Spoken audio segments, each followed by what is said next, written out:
Whew. Hi, my name is Ian, and welcome to my YouTube channel.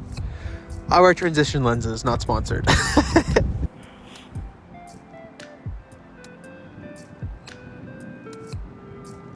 During the summer, I used to leave my house and walk around my neighborhood just listening to the environment around me.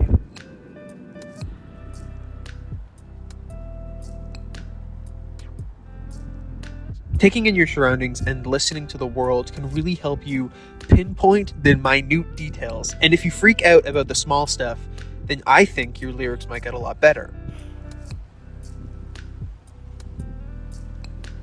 Songwriting is a really unique form of expression, and freaking out about the small things in your day-to-day life, whether that be the twigs or the squirrels or the tree branches or the wind or the sound of the geese or whatever it is in your reality, freaking out about the small things can help you focus on the minute details of your lyrics. Now, why did I come out into the snow, into the cold to tell you this? Well, I was originally going to film this in the summer and freak out about the small details in the nice warmth of the sun, but I never got around to doing that, and now it's winter, and I'm cold, and I think this is it. I'm going to wrap up and let's go inside, where it's warmer. Oh my gosh, it's cold. Oh, it's cold. Quick vlog moment.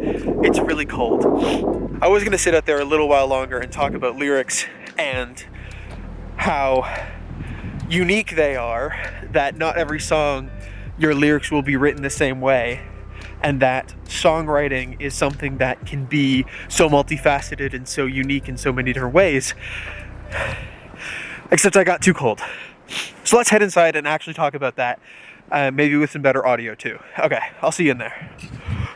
It is so much warmer inside. This is a video topic that I think I will approach several more times just because there's so many different ways to approach lyrics and songwriting. As a songwriter and a lyricist, you should freak out about the small things. When it comes to songwriting, a lot of your approach to lyrics can also be analyzed through analyzing songwriters. And I think a good example of this is taking a look at songwriters from the 70s. This may be biased because I just finished a class about the 70s, but let's just move on. So when you think of singer-songwriters in the 70s, a lot of lyricists come to mind.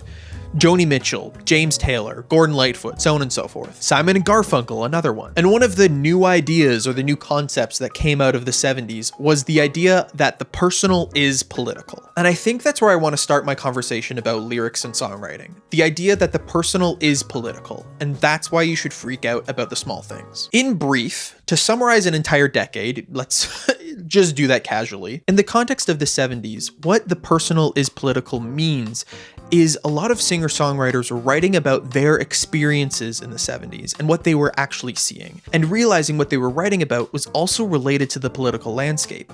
Your interpretation and your viewpoint is political in a way. So in the 70s, singer-songwriters were looking at their surroundings and writing about them, which created a political movement around certain things. Think of like second wave feminism, the women's rights movement, racism, class issues, things like that. Singer-songwriters were looking at their surroundings and realizing what was going on and writing about it within the context of their own viewpoint. And I think that's where I want to start my conversation about lyrics. When I was outside freezing in the cold, I mentioned the idea of freaking out about the small things. And I think that's where I want to start my conversation. The personal is political is about freaking out about the small things. And if you want a prime example of this, hell, I'm recording this on the 17th of December. River by Joni Mitchell is somehow a Christmas song. It's been played on Christmas radio a couple of times where I live. I think it's probably related to the opening line being it's coming on Christmas, they're cutting down trees. I really love that song. And if you want to listen to the personal is political as a prime example, listen to River by Joni Mitchell. Okay, so the personal is political. How does that help us write songs? Well, who are you? What do you want to say? That's a big part of songwriting. No one can write your song for you. There are thousands of relationship songs, love songs, breakup songs, but every relationship is different. Yes, you can write a relationship song, but no one can write a relationship song that is directly inspired by your specific relationship. No one can write your song for you. And I think that's the biggest issue when it comes to talking about songwriting. There's a lot of resources out there that talk about songwriting. Hell, I have a book up here called Writing Better Lyrics. A lot of people will tell you that they know how to write songs. That may be true, but no one can tell you how to write your song. Sure, they can give you a bunch of tips, a bunch of suggestions, a bunch of things to focus on, but at the end of the day, your words are coming from you. And just as a little aside, not to get too far into it, but AI, slop, lowest common denominator, generator, lyric machines are also not writing your songs for you. Just putting that out there. When people say they can teach you how to write songs, they can teach you a bunch of tips and tricks and poetic structures and lyrical analysis things that help you analyze and figure out your own lyrics, but they can't write the song for you. They are not the ones synthesizing the information in their own brain and writing how they feel. And I think that's what makes talking about lyrics really complicated, that it is about your interpretation of things, that it is about personal synthesization of feelings and emotions onto the page. Lyrics rest at a really interesting spot when it comes to music, because not only are they words that convey emotion and feeling and story, but these lyrics have rhythm and time, and they're also melodies that have their own pitches and rhythm within that, and they all connect together to make you feel something. So we can talk about fancy Latin words that relate to rhyming structures and internalized rhyme and rhythm and meter, and we can analyze lyrics and rhyming structures and rhythm, and we can talk about singer-songwriters from the 50s, 60s, 70s till now and how they use lyrics and emotion. But again,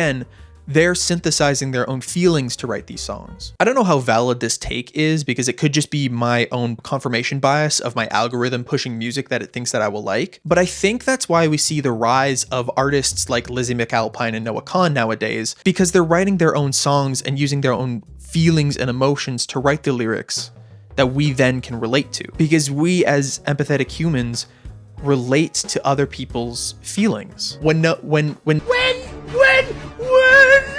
Lizzie McAlpine sings about the Orange Show Speedway, or Noah Kahan sings about Maine, I've been to Maine, I've never been to an Orange Show Speedway, but I know that feeling that they're singing about. And I think that's also why they're so successful. So no one can write your song for you.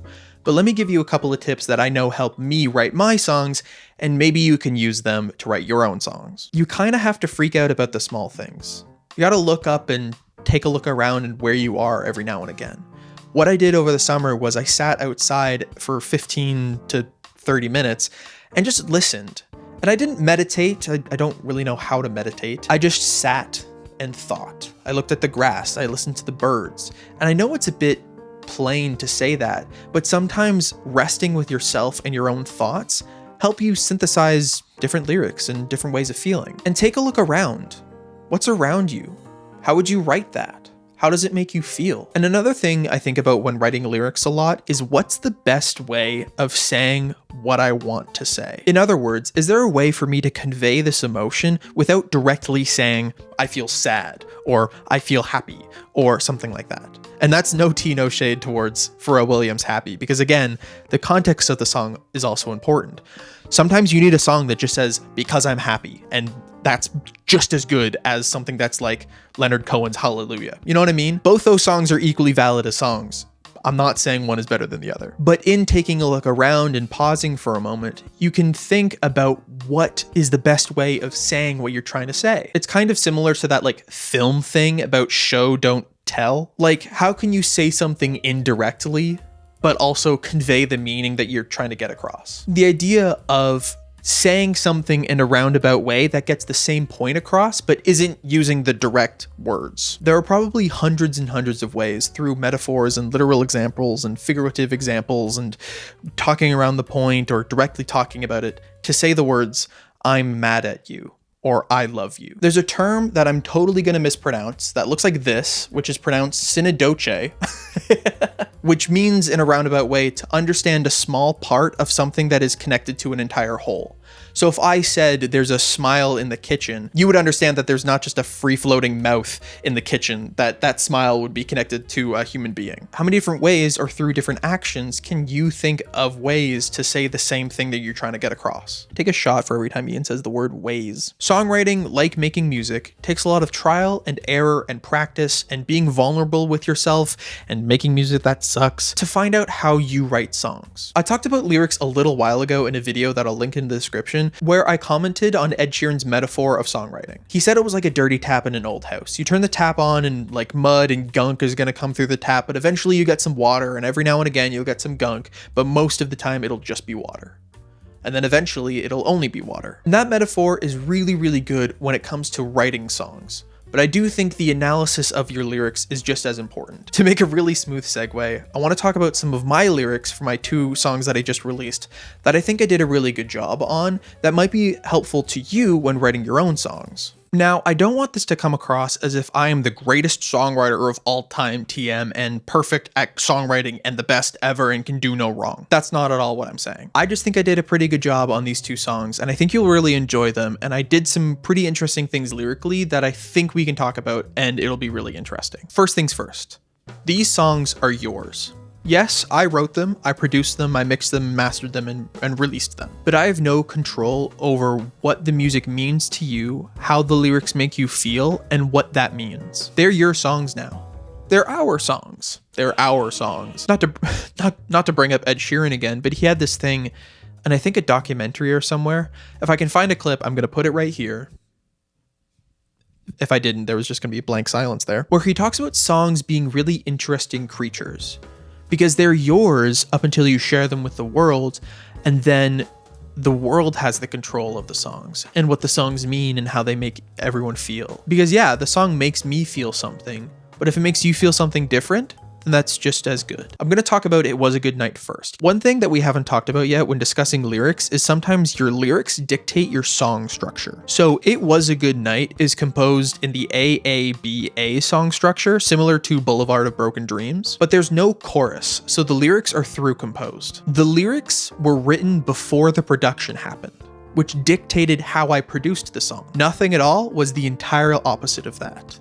The production happened first, and then I wrote the lyrics. And what's kind of cool is I don't think anyone would have known if I didn't tell you. So be aware that sometimes you can just scrap traditional pop song structures and go for whatever suits your lyrics best. The other thing I wanted to mention was from Nothing at All. One of the things that I really enjoy is like not double meaning, but like double meaning. Stringing together phrases that have multiple meanings gives a song a little bit more depth. And if that's not what you're going for, that's just okay too. Sometimes it is Because I'm Happy, Clap Along If You Feel, or I Want to Rock and Roll All Night. Those songs are just as good as Hallelujah, Orange Show Speedway, The View Between Villages. Your lyrics are the main content of the song, so if your song doesn't need super in-depth emotional lyrics, then don't write super in-depth emotional lyrics. Sometimes things can just be that simple. Oh shit, hold on. Let's move this somewhere else. Let's move this like here. Creating can be really tough, but it is also so rewarding. And it is so human. Thank you so much for watching. And on a personal note, thank you so much for a really great year. I had so much fun streaming and making these videos and releasing these songs, and thank you so much for listening and watching and joining. I had a lot of fun this year, and I'm really looking forward to next year. And I hope you are too. Thank you so much for being here. It's because of you I can do what I like to do, and this is what I like to do. So thank you. New music is out right now. Links will be in the description as well as all my other links down there as well. Thank you so much. And I will see you again. And I will see you again in the next video. Bye everyone. Bye!